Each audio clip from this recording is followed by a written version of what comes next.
What I was sharing online with some professionals, experts, analysts, intelligence folks is that I studied Chinese language and literature, and I've been studying the Far East, reading up on China, Japan, Korea, and other countries in Asia since I was a child. I read the entire set of encyclopedias that my family had.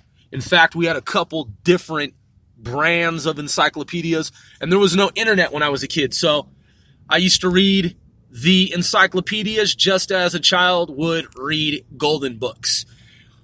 And comic books. So I read the couple sets of encyclopedias that my family had as a kid from front to back, cover to back cover. And in addition to that, I used to spend time in the library, public library, as a child. I'd just get dropped off by my aunt, uncle, my mother at the time, and I would be there all day with my cousin. My cousin and I, who's my age, who he studied in England and earned his degree in history, he and I, man, we used to spend the whole fucking day in the library on One Sir Grove. We would sit at the public library from sun up to sundown before skateboards and all this kind of stuff because we were bookworms. We read books. Man, I used to love going to the public library. He and I would sit there we used to sneak into back rooms and shit, go up into little, spaces like in the ceiling and like inside like back offices and rooms and stuff. Man, we used to sneak around and snoop and shit. We did that wherever we went. But, man, we would sit down and just read like reference material, and we drew too. So we were like drawing and doing like artwork and sketching and, we were big on that kind of stuff. Our grandfather had a wood shop and a metal shop that my cousin and I inherited. He passed when we were 4 years old. So since we were kids over the age of 4, we had access to our grandfather's estate, grandfather's and grandmother's estate, and we would be in the wood shop, metal shop. He had books on blueprinting, schematics, machine tooling, you name it, like a full-on catalog. Black & Decker, Sears and Roebuck's, etc. Book after book, how to build this, how to do that, how to take this apart, how to put this back together. And so we would sit at the public library, we would find reference books, we would draw diagrams, we would build things, we would make go-karts, we would make nunchucks for martial arts like practice, we'd make swords and staffs, and we would do all kinds of shit like that because we had an estate that we inherited, and we also had time on our hands as kids with no internet because the fucking goddamn internet did not exist. At least not for civilians and the public. And so this is definitely post-ARPANET, post-1969. I am referring to the 1970s, shortly thereafter. In the 1970s, when I say shortly thereafter, I mean shortly after 1969.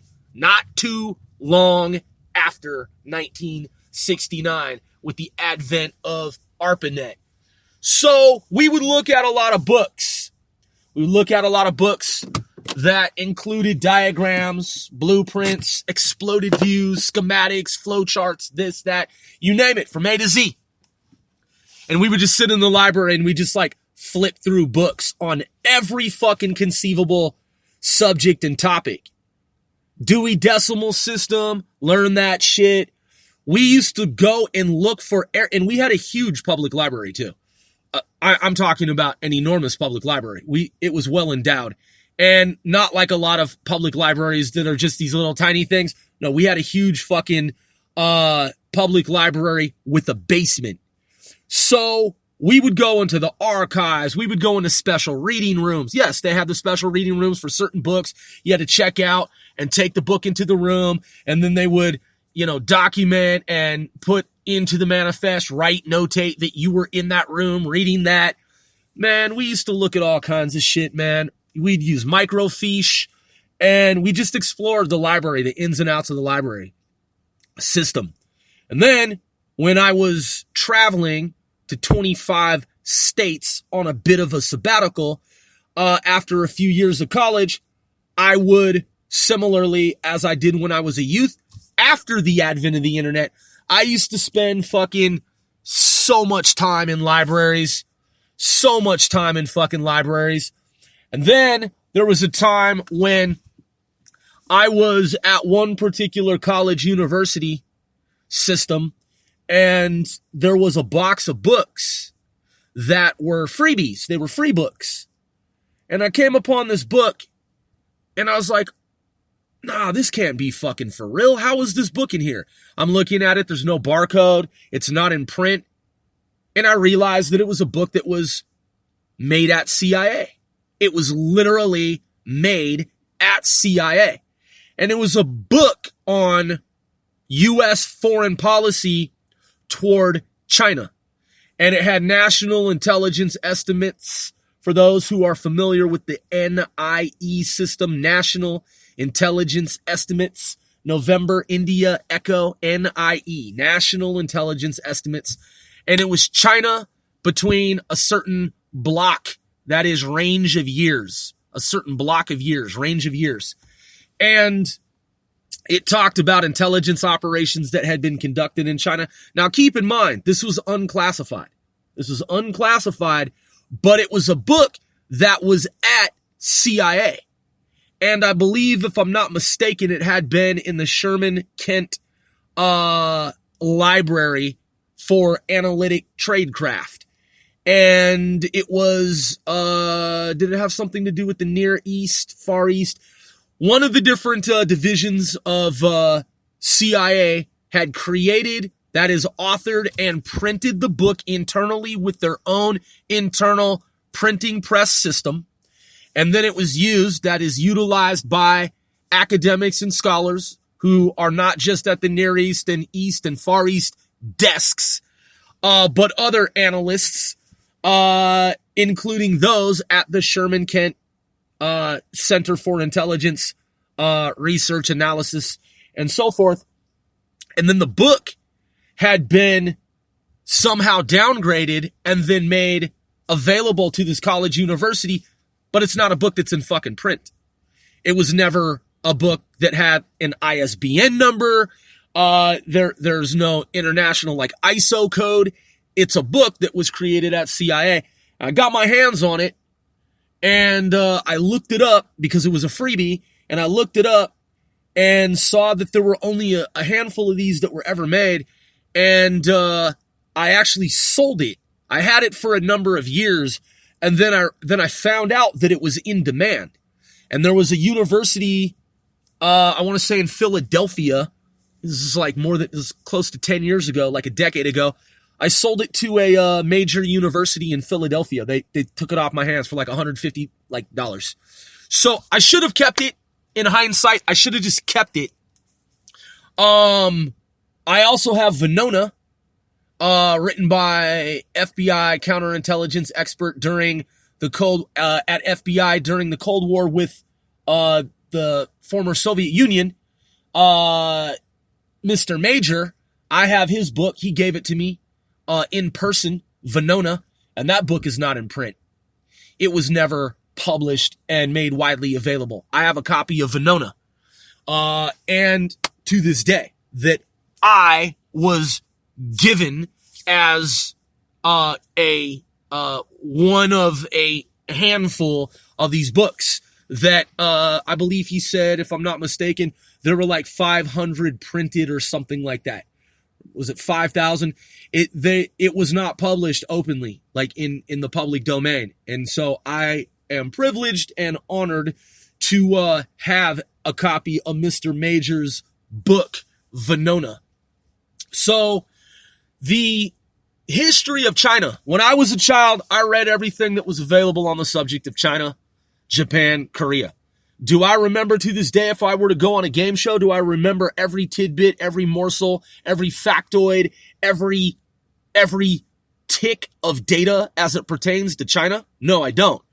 But there was a time when I was a kid and I had an eidetic, some might say semi-photographic memory. There was a time when I knew a great deal regarding China.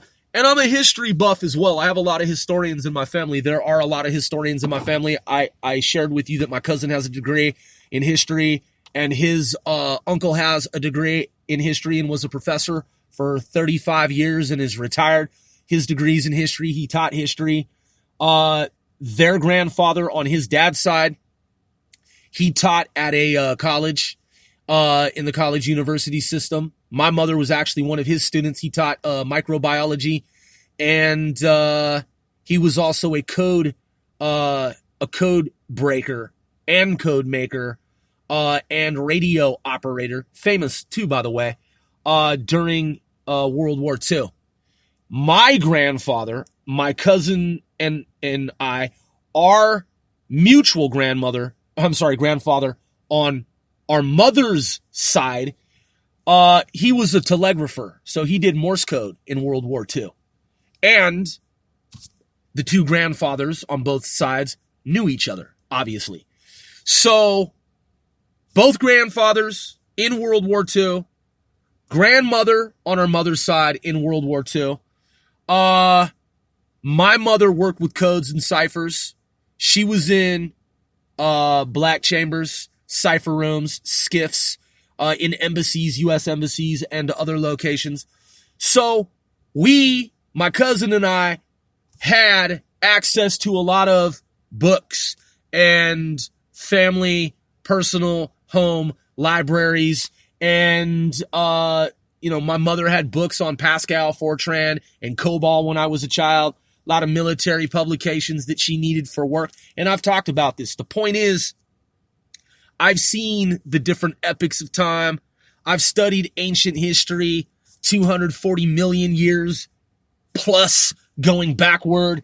And I'm familiar with Cathay and China and its prehistory, the history that predates China, before China was a nation state, before it existed, going back zillions of fucking eons.